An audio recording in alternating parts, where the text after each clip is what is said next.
शब कद्र है। आज से 2 दिन के बाद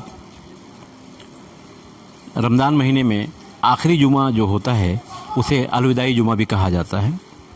और इस 2 दिन के बाद यानी अलविदाई जुमा के बाद कुछ 48 या 50 घंटे के बाद ईद मनाई जाएगी।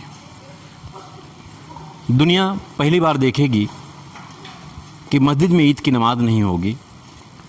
दुनिया ने इससे पहले भी देखा कि ईद से पहले रोज़ा रखने वाले मस्जिदों में तरावी नहीं पढ़ सके। तरावी से पहले मगरिब की नमाज़ यानी रमज़ान महीने में मस्जिदों के बाहर जो एक रौनक होती है वो दुनिया पहली बार नहीं देख पाई। और ईद के दिन भी ईद की जो नमाज़ मस्जिदों के बाहर और अंदर मिलाकर होती है बड़े पैमाने पर, यूँ समझ लीजिए कि मज़हब इस्लाम को मानने वाले सारे लोग मस्जिदों की तरफ दौड़ पड़ते हैं। दुनिया पहली बार देखेगी ये नज़ारा, जहाँ मस्जिद तो होगी, इमाम भी होंगे, मुअज्जिन भी होंगे, मगर मुक्तदी 4 लोग होंगे। मुक्तदी का मतलब होता है जो इमाम के पीछे नमाज़ पढ़ता है। बहरहाल आज शब कद्र है, अलविदाई जुमा भी सामने 2 दिन के बाद आना है, ईद भी आना है। बड़ी बात यह है कि किसी शायर ने कहा है कि मुझे तेरी मंदिर नहीं चाहिए और तुझे मेरी मस्जिद नहीं चाहिए, ऐ इंसान ये तो बता कि आखिर में तुझे क्या चाहिए।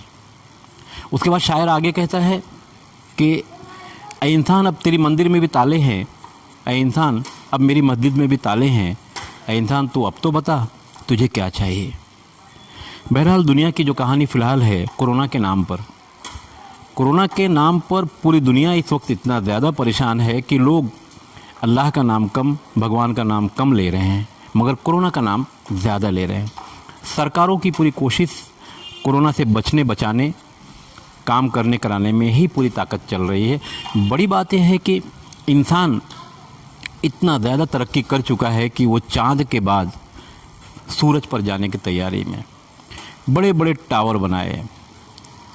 दुबई का जो टावर है पूरी दुनिया में सबसे ज़्यादा उसकी ऊंचाई है, ये भी दुनिया देख रही है। इंसान ऊपर वाले को भूलकर इतनी तेज़ी से आगे बढ़ा, उसने अपनी बिल्डिंग पर टावर लगवा लिया ताकि उसे तकलीफ़ ना हो। उसने एयर कंडीशन कार भी ले ली ताकि उसे गर्मी ना लगे, अपने घर में भी एसी लगा लिया, यानी सारी सहूलत। यूँ समझ लीजिए कि मज़हब इस्लाम में इंसान को अशरफुल मखलूक़ात कहा गया है। ये अशरफुल मखलूक़ात जो इंसानों के रूप में इस वक्त है, इससे ज़्यादा परेशान हाल इस ज़मीन पर अल्लाह की बनाई हुई जो जानदार चीज़ें हैं उसमें से कोई नहीं है। यूँ समझ लीजिए कि जानवर भी फ़िलहाल इंसानों से बेहतर है। अगर हमारे मुल्क की बात करें, हमारे मुल्क में हमारा जो मज़दूर है यही हमारे मुल्क को चलाता है, मगर आज मज़दूर की वो हालत हो चुकी है कि वो पैदल अपने गांव को जा रहा है।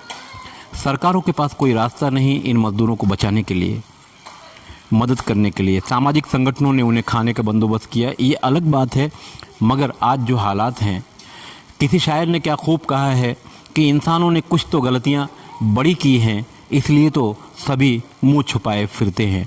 बहरहाल इंसानों को वापस एक बार, आप जिस मज़हब को भी मानते हों उसमें मुझे कोई लेना देना नहीं, मगर एक बार वापस आपको जिसने बनाया है उसके तरफ आने की ज़रूरत है, सोचने की ज़रूरत है।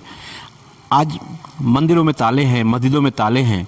जहाँ मैं बैठा हूँ दरगाह है, भिवंडी शहर की मशहूर मारूफ दरगाह है, दीवान शाह दरगाह, यहाँ भी ताले हैं। तो आखिर ऐसा क्यों हुआ? इस ज़मीन को किसी ने तो बनाया है, इस ज़मीन पर इंसानों को किसी ने तो बनाया है, जानवरों को बनाया है, चरिंद परिंद। ऐसी कोई ताकत तो है जिसे हम लोग ऊपर वाला, खुदा, भगवान कहते हैं, तो है, उसकी तरफ वापस आने की ज़रूरत है। वरना आने वाले दिनों की जो दुनिया की तस्वीर होगी ख़तरनाक नहीं, बहुत ही ख़तरनाक होगी। महामारी नहीं, बहुत ही बड़ी महामारी का सामना इस दुनिया में इंसानों को करना पड़ सकता है। मैं मेरे सहयोगी सलमान मेमन के साथ खान फ़ख्र आलम।